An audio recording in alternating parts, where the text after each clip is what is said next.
Hello, my name is Monica. I am one of the team members organizing an exciting event in Vilnius, the conference A Healthy and Happy Mother.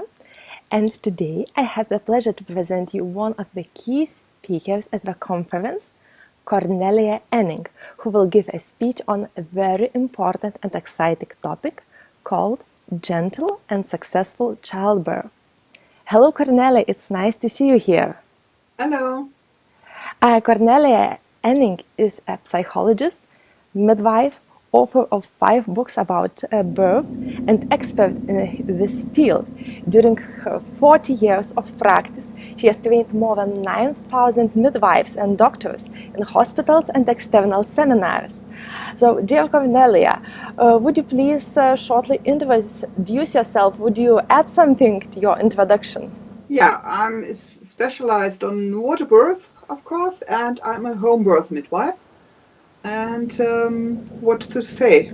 I have 2 children and some grandchildren, and I'm writing articles and books. And of course, I'm doing home birth still a lot. You have an impressive experience in the field of childbirth. Could you please share with us what are the most important discoveries during the last 40 years of your practice? What are the main changes you notice in medicine, science, technology, and people behavior while talking about childbirth? I think the most obviously development in gynecologists and birth practice is that we had a period or an area of 40 years where gynecologists introduced birth into hospitals and made this birth programming. Programming birth was the motto we had in the 70s in Germany. And this meant we had a lot of risks which are generated by these methods, like induction of labor, amniotomy, to do episiotomies, and so on.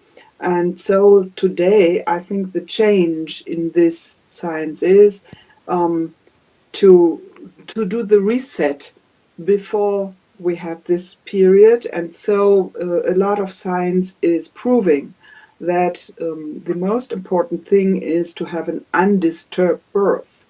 Means that she is able to give birth as our evolutionary program demands, and not the settings in hospitals where you have to insert to give birth in an organization which has some pre reasons which are not really clear. For instance, all day mammals give birth at night, and all night mammals like mice or so give birth in days. And so one of the first thing is to induce labors in the morning. It's not biological, and means that of course you do a lot of risks yourself. And so home birth never did things like that. And so home birth always was the more safe kind of birth assistance I could choose. That was the reason I chose that, because I have really a big amount of malpractice insurance to pay if I do some mistakes. So I never would induce labors a day, because then I'd have a risk and have to pay for that. So I think this is really a big change in hospitals too, because societies don't have the money again for this, that everybody has a birth like if it is a pathological birth, and this is expensive. This is much more cheaper if you have all healthy persons, and 85% of all women are healthy and give birth in a normal way and don't need any interventions. And you would have more money for this 15% of women who need really interventions, and they are right in a hospital. So you will give a speech on a very important topic, how women can give birth in a gentle and natural way. What do you mean by using the term gentle or easy? Can childbirth be experienced gently, and how gently it can be experienced?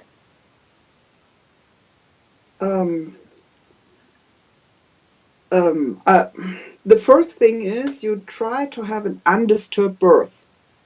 And you have to prove or to test if you are really undisturbed in this institution you go to give birth. This is the first thing.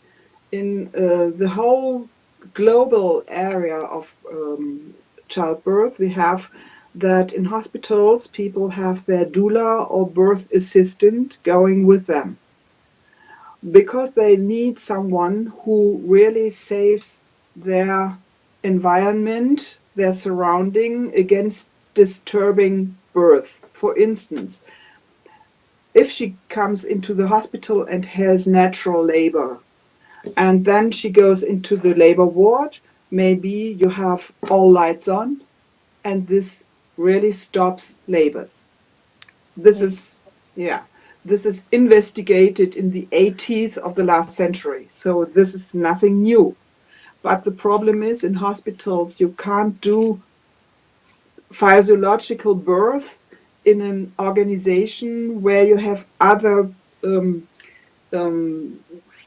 other things you have to look at. So you have to find out if you can give an undisturbed way, and therefore maybe you need someone who saves that, or you have to go to this institution in front of and to deal out if you are able to give birth there in darkness and without pitocin and without episiotomy, and at least without amniotomy. This has really changed in all Western countries. You never would do amniotomies to induce labor. This is a dinosaur method. Okay. Okay. And are you talking as well about natural and gentle childbirth without any pain? Mm-hmm. Originally, labor does not mean pain.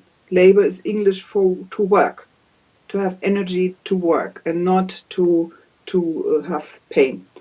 Okay, so I would say a lot of pain is homemade by the kind of or convention we have as women should give birth, and we have to change that.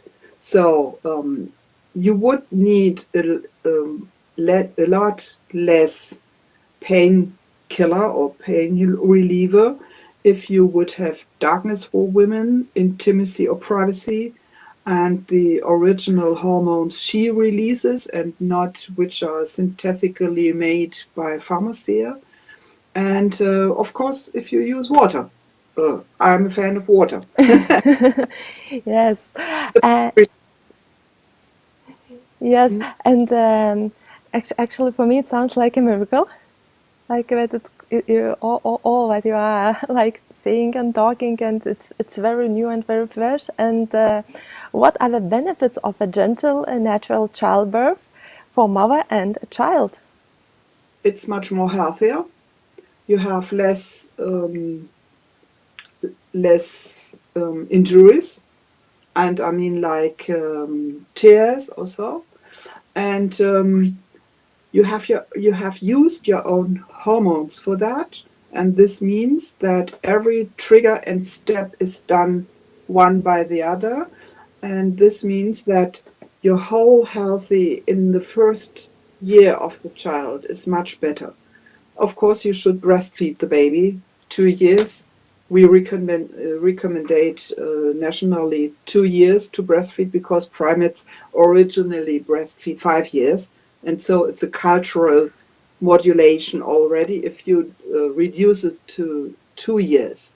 But it is obviously wrong to breastfeed only 6 months. This is totally wrong. There are no investigations which would support this. Okay, so you're healthy and your hormones is depending on the birth you do with your baby and how much interaction has been between you and your baby.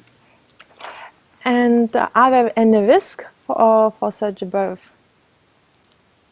The risks are always known in pregnancy. If you have, for instance, high blood pressure or metabolic syndrome, or you are totally unsportive, Also, there are some risks people always had, not only at birth.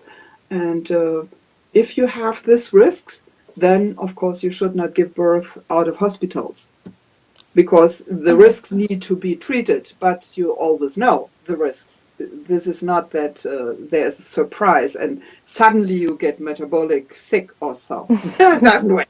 You have been before, okay? And would you please tell us more about your topic, about gentle and successful birth that you will give at the conference? What subjects will you cover? I will try to show that these interactive steps between mother and child, the baby sets the trigger and mother responds, that you are aware of that, because if you have this image in your mind, then you are not so in danger to be disturbed at birth if you are doing your birth somewhere where you maybe know that they always do induction or things like that. So I try to show you what the kind of work is the baby has to do. And then you will see that always the baby is inducing labor and baby is inducing the rotation and so on. So if the baby is doing his work and you let him do, then you won't need any staff or midwives or doctors. I mean, especially if you're in water, then the baby can't fall down. So you can have your baby. I never have my hands on the baby. The mom has to be the first person who has her hands on the baby. This is the first skin-to-skin contact, and in water, especially very clear, the first eye-to-eye contact, because then the baby sees where to go, where's my mother. The most dangerous moment in our life of all mammals is to lose our mother at birth. So we have to lower this moment where the baby is out of your body and has no contact by skin to skin and comes back into your arms. And this makes the eye contact. Yeah. And I'm looking forward already to hear your speech. And what would you wish for all women who will attend the conference? A happy and a healthy mother? And what are your wishes? I think I would wish all participants in this conference that they understand how the progress between mother and baby is done at birth. And if they have this in their mind, then they are able to create their own biotope, birth biotope.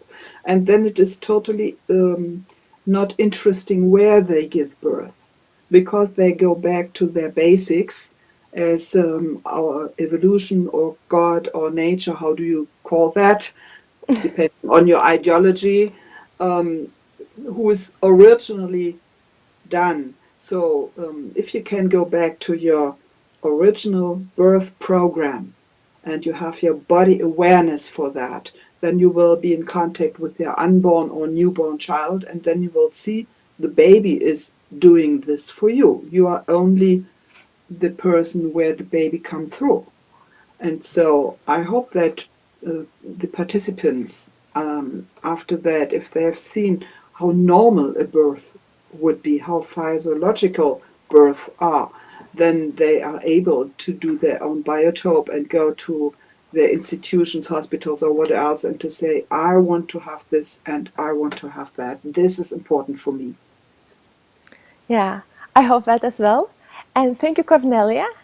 Thank you all for watching. And the conference Healthy and Happy Mother will take place in Vilnius on May 6th.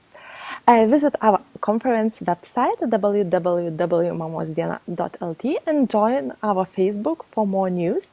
And see you soon. Thank you. Okay.